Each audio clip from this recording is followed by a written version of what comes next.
এখানে আপনারা সবাই কবি, আমি একমাত্র গদ্যকার। প্রকাশকটা পরে বলবো। এবং আমি একমাত্র গদ্যকার, আপনারা সবাই পদ্যকার, যার জন্য আমি খুব একটা আপনাদের সামনে ভালো মতো কথা বলতে পারবো আমার সেই আত্মবিশ্বাস হয়ে উঠছে না। হ্যাঁ, বিপ্লবী কবি মোহন রায়হান বললেন আমি ওনার একটা কবিতার বই প্রকাশ করে দিয়েছিলেন, এই জন্যই বলছে প্রকাশক, এবং বলছিলেন যে আপনি অমর হয়ে গেলেন আমার বই প্রকাশ করে।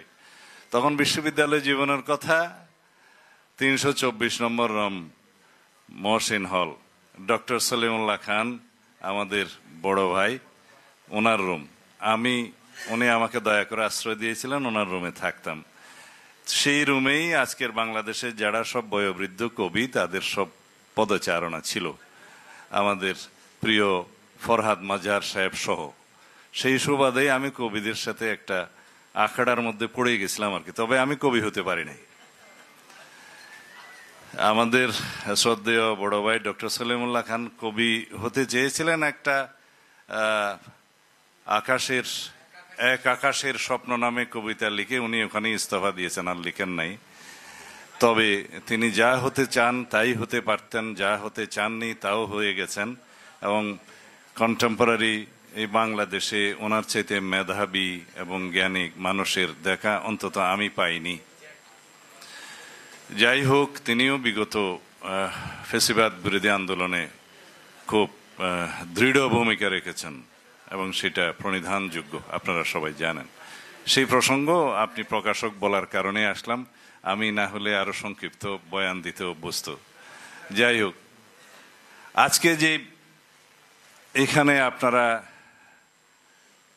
দাবিনামা বা প্রস্তাবনামা দিয়েছেন, আমি আমাদের মাননীয় চেয়ারম্যানের পক্ষে দুই কথা এখানে না বললে আপনারা হয়তো মনে করবেন যে আমরাও বোধহয় গয়রহ রাষ্ট্র পরিচালনার জন্য প্রস্তুত। তা না, আপনারা এখানে যে শব্দ এবং বাক্য বিলাস করেছেন, কিন্তু নিজেরা এটা বোধহয় হৃদয়ঙ্গম করেন নাই যে এগুলো ইতিমধ্যেই আমরা উচ্চারিত করেছি, অথবা কিছু কিছু বিষয় এখনই সংবিধানে আছে, আপনারা হয়তো সেটা কবিতার কারণে হয়তো ওখানে গদ্য পড়তে যান নাই বলে হয়তো এতটা মনোযোগ দেন নাই, কিন্তু বিষয়টা বাস্তবায়নের জন্য প্রয়োজন আপনাদের এই উচ্চারণ। যেমন আপনারা এখানে বলেছেন চার্টার অফ কালচার, ইদানিং সনদের বেশি উচ্চারণ হয়, জাতীয় সনদ, এই সনদ, ওই সনদের মধ্যেই আমরা আছি আর কি। এখন আরেকটা পেলাম সাংস্কৃতিক সনদ। যাই হোক, এখানে আপনারা যা বলতে চেয়েছেন সেটা জাতীয় মূল্যবোধকে সংহত করবে, সন্দেহ নেই, সাম্প্রদায়িক চেতনা ও মানবিক মর্যাদা রক্ষায় দিক নির্দেশক হবে। যখন আপনারা এই কালচারাল চার্টার প্রণয়ন করতে পারবেন, তখন যদি আমাদেরকে এদেশের জনগণ দায়িত্ব দেয় অথবা রাখে, তখন আপনাদের সেই কালচারাল চার্টার নিয়ে আমরা চর্চা করতে পারবো, কতটুকু বাস্তবায়ন করা যায়, কতটুকু আপনাদেরকে সম্মানিত করা যায়, এবং সেটা অবশ্যই অসম্ভব কিছু হবে না।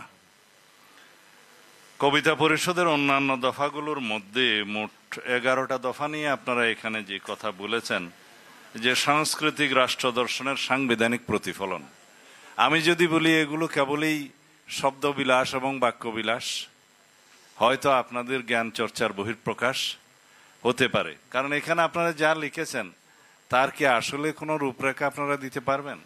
বলেছেন সংবিধানে রাষ্ট্রের সাংস্কৃতিক দর্শন সুস্পষ্টভাবে অন্তর্ভুক্ত করতে হবে, যা জাতির অতীত, বর্তমান ও ভবিষ্যৎকে ঐক্যবদ্ধ করবে।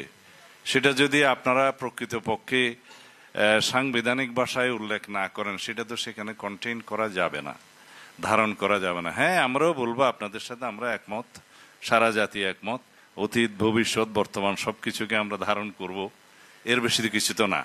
তো সুতরাং সবকিছু কবিতার ভাষায় যদি আপনারা লেখেন, আসলে আপনাদের দাবিগুলো অনুল্লেখিত থেকে যাবে। তো সেই জন্য এটা আর্টিকুলেট করতে হবে এই ভাষায়, যে এই ভাষায় আমরা কথা বলি আর কি, গদ্যের ভাষায়, আইনের ভাষায়। ঐতিহাসিক সংগ্রামের মর্যাদা অবশ্যই আছে, ভাষা আন্দোলন, মুক্তিযুদ্ধ, গণ অভ্যুত্থানের চেতনাকে সংবিধানে সুরক্ষিত ও সম্মানজনক স্থান প্রদান, এটা আছে, সংবিধানের প্রস্তাবনায় আছে। মুক্তিযুদ্ধ, স্বাধীনতা, বাংলাদেশের মানুষের ইচ্ছার অভিপ্রায় সবকিছু আছে, বাস্তবায়নটা আমরা করি না, এটাই হলো ব্যবধান। স্বাধীনতার ঘোষণাপত্রের ত্রয়ী আদর্শ যেটা আপনারা এখানে বলেছেন, এগুলো জাতীয় সনদের মধ্যে আমরা এগ্রিড হয়েছি ইতিমধ্যে। সাম্য, মানবিক মর্যাদা, সামাজিক সুবিচার, তার সাথে আছে ধর্মীয় স্বাধীনতা এবং সম্প্রীতি বজায় রাখা হবে, নিশ্চয়তা বিধান করা হবে। এইটা হচ্ছে রাষ্ট্র পরিচালনার মূলনীতি আর্টিকেল 8 অনুসারে যেটাই নির্ধারিত হোক না কেন, কারণ এই ব্যাখ্যাটা আমি এখন এখানে বিস্তারিত দিলে অনেক সময় লাগবে।